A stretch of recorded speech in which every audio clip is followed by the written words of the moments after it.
از ډېر ښه دی. دیمه مهک نور ده او چیمه صاحب دی. چیمه صاحب سره زه پهله ځل کار کوم اصغر چیمه صاحب سره، او دې نه علاوه چې کوم دی نو عمران خټک صاحب دی.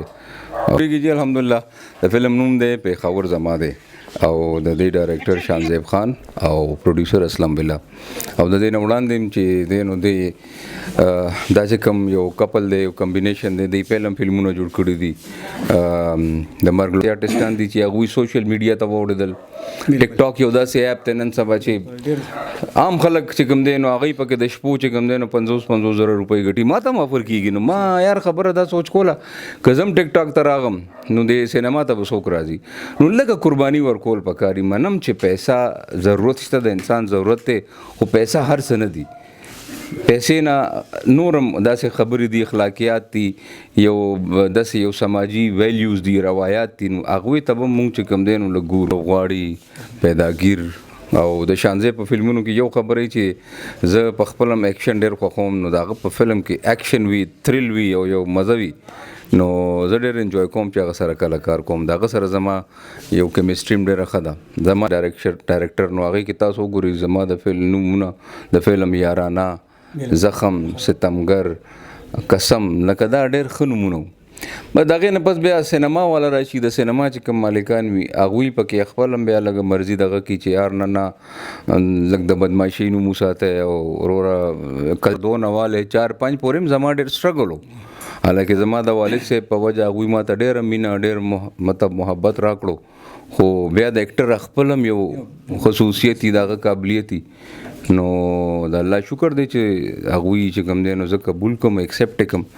نو خبره دا ده چې لږ ټایم لګي، داسې نه چې بس یو فلم هیټ شو لکه دنیا کې چې کېږي یو فلم هیټ شي او بیا هغه سټار شي. نه، پښتنو کې چې که نه تا خپل ځان لږ ځایې نو هغې کې به تا ته لږ ټایم پکاري. مونږ چې کوم دی دا فلمونه جوړو دا ډېر په خوارۍ په دې کې ډېره پیسه لګي، ډېره خواري وي. نو یو خو د دوی نه خواست دی هغه کسانو نه چې کوم دا پایرسي کوي، فلمونه لیک کوي، نو خدای ته وګورئ دا خو یو مونږ سره یو ذریعه پاتې ده. او په پیښور کې نور څه دي، خو دغه نور خو څه داسې انټرټینمنټ نشته. زه خو دوی خلکو ته حیران یم چې دوی بسم الله الرحمن الرحیم. السلام علیکم ورحمۃ الله وبرکاتہ. قدرمند دی خانم تاسو ګورئ سباون ټي وي. دا وخت موجود یم لاهور کې د فلم په سیټ باندې. زما سره فلم سټار ارباز صاحب ناسته، هغه سره د فلم په حواله باندې څه خبرې کو. ارباز صاحب السلام علیکم. وعلیکم سلام جی. بس خان صاحب څنګه د الله ډېر کرم دی. فلم جوړیږي د تاسو راغلي ریکارډ کې دی حواله به تاسو وایي. فلم جوړیږي الحمدلله پیښور زما دی او د دې ډایرکټر شانزیب خان او پروډوسر اسلام بالله. او د دې نه وړاندې چې دی نو دی دا چې کوم یو کپل دی، یو کمبینیشن دی، دی فلم فلمونه جوړ کړي دي د مرګ لوبغاړي، پیداګیر. او د شانزیب په فلمونو کې یو خبره چې زه په خپل هم ایکشن ډېر خوښوم، نو د هغه په فلم کې ایکشن وي، تھرل وي او یو مزه وي، نو زه ډېر انجوای کوم چې هغه سره کله کار کوم. د هغه سره زما یو کیمسټري هم ډېره ښه ده. زما چې خپل هم کله فلمونه یې زه ډایرکټر نو زما ټول ایکشن چې څومره دی هغه شانزیب کوي. نو انشاءالله دا فلم هم ډېر ښه فلم دی. دې کې هم یو سټوري ده، یو روانګي ده په سټوري کې، تاسو ته به چېرته ټھیراو نه میلاویږي. نو د فلم خوبي هم دا وي چې یو کیسه داسې روانه وي. باقي د فلم کاسټ ډېر ښه دی. دیمه مهک نور ده او چیمه صاحب دی. چیمه صاحب سره زه پهله ځل کار کوم اصغر چیمه صاحب سره، او دې نه علاوه چې کوم دی نو عمران خټک صاحب دی او لوکیشنز ډېرې ښې دي. او ما په خیال چې تقریبا دې فلم کې چې څومره لوکیشنز او بنګلې وغیرہ استعمال شوي دي هغې دې نه پهله مخکې نه دي استعمال شوي. نو بهرحال خبره دا ده چې دومره یو لیمیټډ سورسز کې او دومره محدود وسایل او مسایل کې دا فلم جوړیږي، دا ډېره غټه خبره ده. بل سر که موږ وګورو مخکې به کال په کال اختر دپاره یو فلم جوړېدو، اوس مطلب عام ورځو کې مطلب په مخه فلمونه روان دي، ډېر زیات فلمونه جوړېږي. څه وجه وه چې د هغه وجې نه اوس تقریبا زیات شو؟ نه اوس خو بلکې هغه شان فلمونه نه جوړېږي یار. کله چې مونږ سټارټ کړه 2002-2003 کې، نو په هغه وخت کې به یو کال کې تقریبا د اختر نه علاوه کم از کم اوته فلمونه به لګېدل او اختر کې به هم تقریبا په یو ښار کې به تقریبا 15 سینماګانې وي نو هغه بس بیا ورو حالات داسې شو څه بېروزګاري شوه او هغې نه پس چې کوم دی نو زمونږ سرکټ هم ختم شو افغانستان هم لاړو او کراچۍ هم تقریبا ختمه شوه کویټه لاړه کوهاټ بنو سوات نوخار مردان څومره غټ سرکټ و هغه هم ختم شو نو اوس خو زیات چې کوم دی نو مسایل دي په فلم جوړول کې او صرف مونږ سره یو پېښور دی او په هغې کې چې کوم دی نو ټول نه غټ ریسک دا پکې راغو چې کله فلم مونږ بل سرکټ ته ولیږو لکه کراچۍ ته لاړ شي یا سوات ته نو هلته نه فلم لیک شي فلم چې ګورو نوی فلم وي هغه په یوټیوب راشي نو پروډوسر غریب خو غرق دی او دې کې چې کوم دی نو بیا هم د هغوی یو زه به وایم چې د هغوی یو جهاد دی چې هغوی په دې حالات کې بیا هم ملاتړي او فلمونه جوړوي نو دا خو ډېره ښه خبره ده. بل سر دا فلم پېښور زما دی مطلب د دې ټایټل څه دی دا د ملاکي او دغه دی که نه صحیح یا مطلب پېښور نوم نه صفا دی پېښور زما دی او بیسک چې کوم دی نو مونږ د پېښور یو خپل مرکز ساتلی دی او هغې کې مونږ یو کهاني دغه کړې ده نو اصل کې خو فلم خو داسې دی چې یو ته به یو شی داسې پبلک ته ورکې چې هغوی اټریکټ شي نو دا یو اټریکشن دی چې پېښور زما دی په پېښور باندې ډېر داسې ګانې هم جوړې شوي دي او دغه نو ما په خیال فلم پې نه دی جوړ نو دا ډېر ښه نوم دی. اکثر سر زموږ د فلمونو نومونه ساجیبه غوندي پلان کې نوم یاسي دا د ما په خل چې پس ټایم داسې یو نوم راغی چې پېښور زما دی نو دا د علاقې دپاره یو ښه خبره ده. او بالکل ښه خبره ده دې کې زمونږ لږه مجبوریان هم راشي لکه اوس ما ځاني طور باندې چې کوم فلمونه جوړ کړي سر کې خپل ایز ا ډایرکټر نو هغې کې تاسو وګورئ زما د فلم نومونه د فلم یارانه زخم ستمګر قسم لکه دا ډېر ښه نومونه به د هغې نه پس بیا سینما والا راشي د سینما چې کوم مالکان وي هغوی پکې خپل هم بیا لږه مرضي دغه کړي چې یار نه لږ د بدماشۍ نوم وساتئ او وروره کلچر وساتئ ټوپۍ وساتئ صادر وساتئ نو ښه خبره ده ټوپۍ صادر زمونږ کلچر دی خو لکه په یو مخه خو نه دی پکار که نه یو وخت کې داسې و چې د کلچر فلمونه به هم هټ کېدل او ماډرن فلمونه به هم هټ کېدل نو دا یو ترتیب پکار دی کله کلچر کله ماډرن نو خبره خو د پښتو ده که نه یو سړی چې پتلون کمیس واچي یا پتلون شرټ واچي نو ولې هغه پښتون دی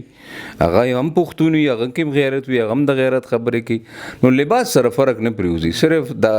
د فلم خپل یو ژبه ده د فلم خپل یو اکسپټنس دی نو تاسو چې په کومه دغه کې یو خبره خلکو ته رسول غواړئ نو هغه خبره اهمیت لري لباس اهمیت نه لري. بل سر کوم ګور د پښتو په فلم انډسټري کې داسې مطلب ینګ لکه څنګه چې تاسو یې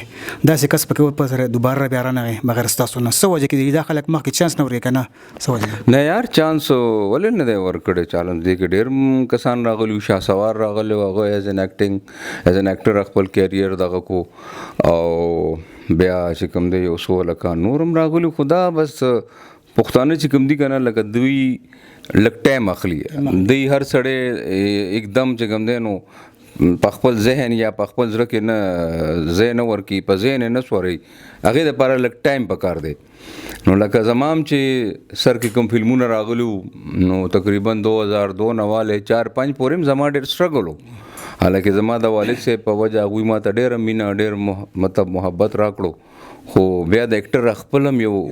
خصوصیت دي دغه قابلیت دي نو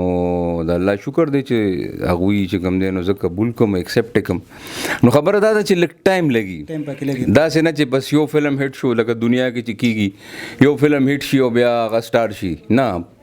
پښتنو کې چې که نه تا خپل ځان لږ ځای نو هغې کې به تا ته لږ ټایم پکاري. اخر کې جی ستاسو مطلب د مینوال ته داسې که څه میسج ورکول غواړئ فلم والا یار میسج دا ورکوم چې ګورئ دا مونږ چې کوم دی دا فلمونه جوړو دا ډېر په خوارۍ په دې کې ډېره پیسه لګي ډېره خواري وي نو یو خو د دوی نه خواست دی هغه کسانو نه چې کوم دا پایرسي کوي فلمونه لیک کوي نو خدای ته وګورئ دا خو یو مونږ سره یو ذریعه پاتې ده او په پېښور کې نور څه دي خو دغه نور خو څه داسې انټرټینمنټ نشته زه خو دوی خلکو ته حیران یم چې دوی ژوندي څنګه دي دوی څنګه خبر ته زه کټ کوم تاسو دا اوس چې کوم فلمونه د مخکې ریلیز شوي دا ټول اوس لیک شوي ټول راغلي دي دغه وایم که نه خلک چېرته لاړ شي ځان ووژني اخر انسان دی نو دوی د پاره چې کوم دی نو مونږ کوشش کوو چې زیاره د دوی لږ پام غلط شي دی سینما ته راشي لږ فلم وګوري نو هغې کې هم چې کوم دی نو دوی دومره مشکلات پیدا کړي دي چې دا فلم لیک شي او بیا هلته ټیکسونه دومره دي نو هغه خلکو نه خواست چې خدای ته وګورئ یار دا کار داسې مه کوئ او هسې هم چې کوم دی نو فلم انډسټري تباه ده زه ګورم چې ډېر داسې آرټسټان دي چې هغوی سوشل میډیا ته واوړېدل ټیک ټاک یو داسې ایپ دی نن سبا چې عام خلک چې کوم دی نو هغوی پکې د شپو چې کوم دی نو 50 زره روپۍ ګټي ما ته هم افر کېږي نو ما یار خبره دا سوچ کوله که زه هم ټیک ټاک ته راغم نو د سینما ته به څوک راځي نو لږه قرباني ورکول پکاري منم چې پیسه ضرورت شته د انسان ضرورت دی خو پیسه هر څه نه دي پیسې نه نورم داسې خبرې دي اخلاقیات دي یو داسې یو سماجي ویلیوز دي روایات دي نو هغوی ته به مونږ چې کوم دی نو لږ ګورو نو هغوی کسانو ته خواست دی چې خدای ته وګورئ دا کار مه کوئ پښتو انډسټري ته چې کوم دی نو دې وخت ضرورت دی د سپورټ ضرورت دی نو مونږ سپورټ خو ورکوو مونږ خو خپل ځان هم دغه کوو حالانکه سینما والا مونږ سره دومره تعاون نه کوي ټول بوج چې کوم دی هغه په پروډوسر باندې دی نو خدای ته وګورئ دا کار مه کوئ دا فلمونه چې کوم دي دا صرف په سینما کې ګورئ هم سینما ته یې پرېږدئ او دوی خلکو ته یو چانس ورکړئ چې واقعي دوی دې راځي او خپل پام دې غلطوي که نو هغه ډاکې به یې شوکې به یې دشمنیانې به یې نو بس دغه یو خواست دی ډېر مننه د ټیم نه راکولو مهرباني ګرانو کتونکو دا فلم سټار ابراز خان غوښتل مې د سره فلم په حواله څو خبرې وکړم اوس به درنه زه واخلم یاد خاد او باسي د الله په امان